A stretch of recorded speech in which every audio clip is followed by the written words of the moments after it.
কি করছো? চিংড়ি খাবো, চিংড়ি। শীতকালে সবজি দিয়ে তার মধ্যে চিংড়ি হেভি লাগে খেতে, বুঝেছো?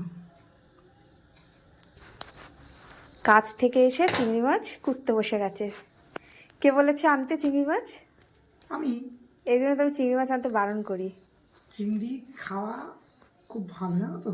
হ্যাঁ এখন শীতকালে হ্যাঁ হ্যাঁ, বিভিন্ন রকম শুধু সবজি দিয়ে, কাটাটা কষ্ট।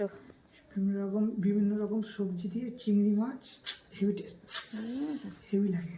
ফুলকপি চিংড়ি, বাঁধাকপি চিংড়ি, সব দিয়ে চিংড়ি মাছ ভালো লাগে। পেঁপে চিংড়ি, কুচো চিংড়ি, চাপড়া। তারপরে রাত্রবেলা চিংড়ি মাছ কেটে আর হাতে পায়ে চিংড়ি মাছের গন্ধ বেরোবে। সাবান দেবে? হ্যাঁ, সাবান দেবো, সাবান। সাবান দেবে? সাবান দিলেও গন্ধ যায় না মাছের। কারা কারা খেতে ভালোবাসো জানিও। চিংড়ি মাছ এনে কত কিছু হচ্ছে। কারা কারা খেতে ভালোবাসো? চিংড়ি মাছ সবাই খেতে ভালোবাসে। অনেকে খায় না। চায়ের দেওয়া চুলকানি আছে, চুলকানি থাকলে চিংড়ি মাছ খেতে বারণ করে তো ডাক্তার। ঠান্ডার মধ্যে কেমন লাগছে বলো চিংড়ি মাছটা কাটতে? হেভি লাগছে, বরফ হয়ে গেছে হাত। হাত হচ্ছে অবশ। সবাই শুধু বলবে ওই দেখ দাদাকে দিয়ে চিংড়ি মাছ কাটাচ্ছে আর বৌদি ভিডিও করছে। না, আমি করতে দিইনি ওকে। এই বইয়ের প্রতি ভালোবাসা না, চিংড়ির প্রতি ভালোবাসা।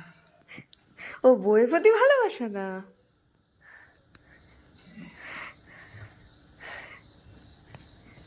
কালকে তাহলে চিংড়ি মাছ রান্না হবে? হ্যাঁ, ফুলকপি আলু আর চিংড়ি। শুধু ফুলকপি ভালো লাগে না, মায়ের মধ্যে ফুলকপি চিংড়ি ভালো লাগে। আর এদিকে একজন পড়াশোনা তো করে না, খালি মা মা। হয়ে গেছে? তোকে যা লেখা দিয়েছিলাম হয়ে গেছে? তারপরে কি হবে? কি বানান লিখছিস? ওই হলো 21। 21 বানানে পয়চন্দ্রবিন্দু আছে? না,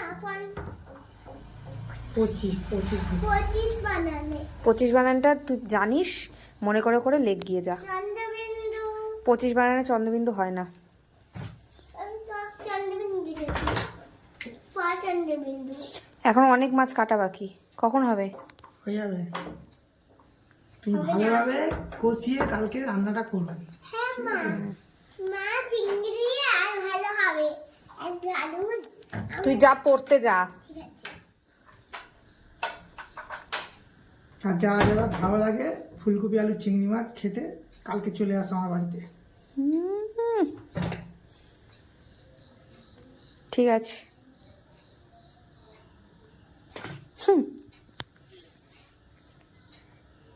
চিংড়ি মাছ জলের মধ্যে দিতে হয়, জলের মধ্যে নিয়ে বসতে হয়। না, বুঝবো।